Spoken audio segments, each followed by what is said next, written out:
One bright morning, Carla, the cool cabin cruiser, was cruising past Katie's Cove, just zigging and zagging along in her jazzy way. Hi, Carla. A little voice called. Carla slowed down and saw Dorothy, the small dory who lived in the cove. What are you doing? Said Dorothy. I'm rocking over the waves and rolling over the whitecaps, Answered Carla. Can you come and stay with me some night? Said Dorothy. Dorothy was just crazy about cool Carla. Cool. Said Carla. And then she had a better idea. I'll go invite Sigrid too. We can have a sleepover tonight. Carla cruised off to find Sigrid. Dorothy was so excited she began bobbing back and forth until she almost keeled over. Sigrid was delivering supplies to Owen, the giant oil rig, who lived out on the ocean. Sigrid knew that tooty toot toot sound anywhere. Sure enough, it was Carla. Dorothy and I are having a sleepover at Kaylee's Cove tonight. It was my idea. Are you coming? Sigrid thought about it for a moment. Well, I'll go if my friend Emily can go, She said. Cool. Emily is my friend too. Smiled Carla. I'll go ask her. See you at 8 and don't be late.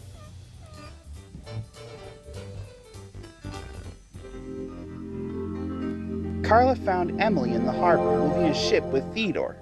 We're having a sleepover at Kaylee's Cove tonight, and everyone's coming, and you can come too, Said Carla out of breath. if you're allowed. Carla added slyly. I guess you'll just have to ask the dishwasher. He's not a dishwasher. Emily smiled. He's the dispenser. And I'm sure he'll let me go. The sun was beginning to sail over the edge of the ocean when Carla and Sigrid arrived at Katie's Cove. Of course, Dorothy was waiting for them. Just then, they heard a tugboat's whistle. Oh, cool. Said Carla. Emily is allowed to come. What should we do first? Said Dorothy. let's race around the cove. Suggested Sigrid. She loved to race, and she usually won.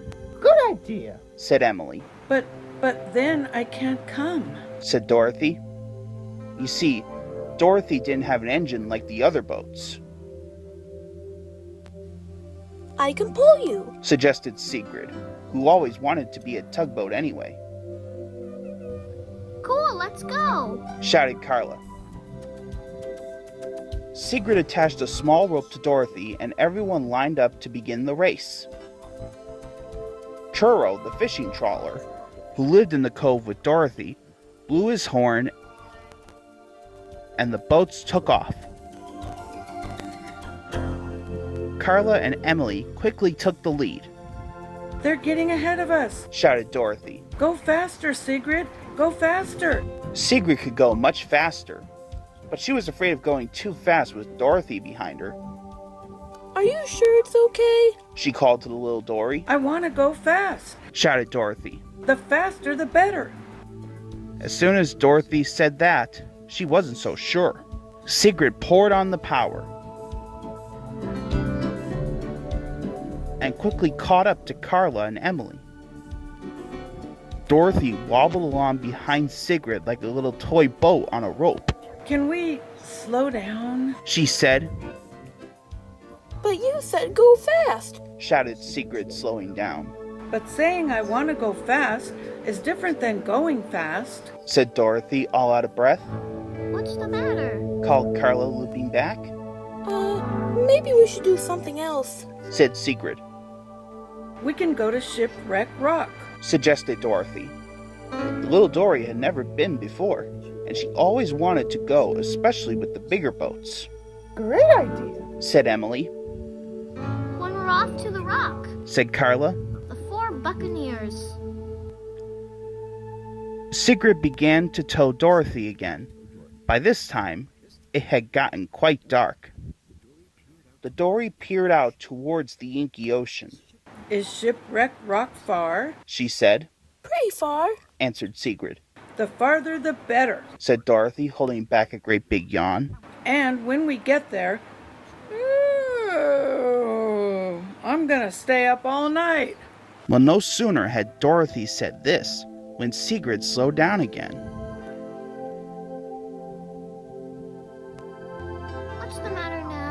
said Carla. Shh. Dorothy's asleep. Whispered Sigrid. Sure enough, Dorothy was snoring little Dory snores.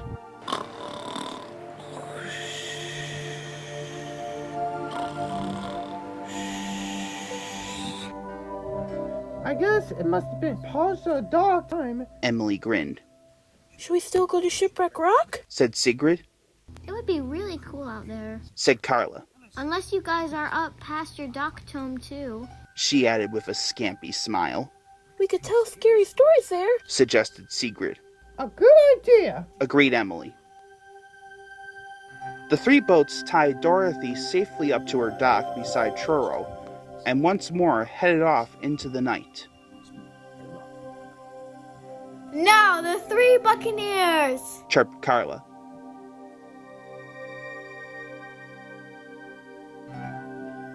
The three boats soon saw the grim outline of Shipwreck Rock rising up out of the ocean. The ocean looks different at night. Said Emily.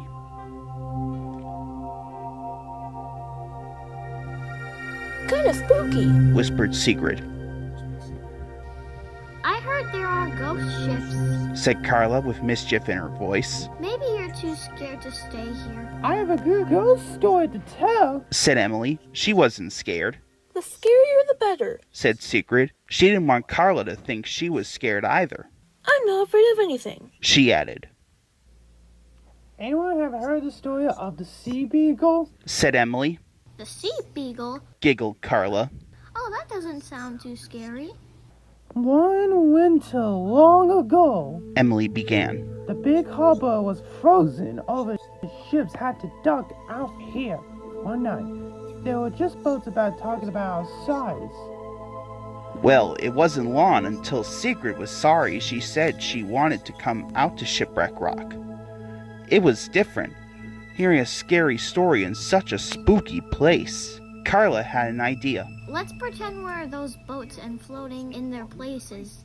The boats were right here. Said Emily. The sea beagle has come all the way across the ocean, carrying out heavy cargo. What was she carrying? Asked Sigrid. Buoys! Shouted Carla. Well, Sigrid nearly popped her helicopter. Carla had snuck up on her. Scared you. Smiled Carla. That's not funny. Said Sigrid. A terrible storm began. Continued Emily. Giant wave hit the sea beagle and she swept away into the shipwreck rock and sank. And screamed and she sank. It said she lies there still and at the bottom of the ocean, waiting for the boats to come by. Then she rises up, pulls them out down. I don't believe it. Said Carla. It's just a silly old story. Where did she think? Sigrid stuttered. Right this way. Emily said softly.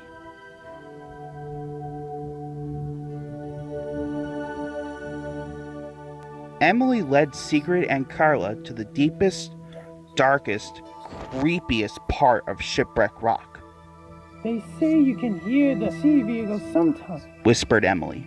Call for the boats to come out.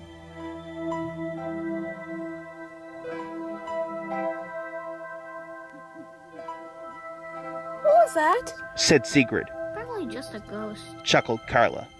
I think I'd better go check on Dorothy. Sigrid said. Just to make sure she's screaming. I mean sleeping. Looks like it's just us two Buccaneers now. Said Carla. Maybe we should go too, Said Emily. to make sure. Oh, you can go. Said Carla boldly. I want to see the sea beagle. They say if you want to see the sea beagle Frowned Emily. in the woods, Scalable, Scrap, homeward bound. Call my name and I'll hold you down. I'm not afraid of some old beagle. Said Carla. I hope she does come. The cabin cruiser floated out into the open ocean. Starboard, larboard, She began. homeward bound. Call my name and I'll hail ye down. Sea beagle. She called softly. Well, no sooner had she said those words, and she wished she hadn't. The water began to boil and bubble around her. Something was rising up from the bottom of the ocean, Sea beagle! cried Carla. I didn't really want her to come. I only said I did. Groaned Emily. She was scared for the first time too. She suddenly realized that telling ghost stories was very different than seeing real live ghosts. The water churned and chopped some more. Ghost! Cried Emily. But it was Northumberland's submarine, coming home from his nightly underwater ocean patrol. Well, Emily was so relieved she laughed out loud. You're not ghost. She said, Did you say ghost? stammered the sub, and down he went again. Goodbye, Sea Beagle. Emily cruised back to Katie's Cove and told Carla and Sigrid what had happened. They all had a good laugh about Northumberland the Sea Beagle too. Just then, they heard a familiar whistle. It was Theodore. I was on a night shift, He explained.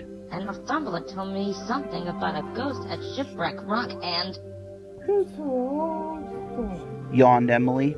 I'll tell you all about it in the morning. Right now, I'm really tired.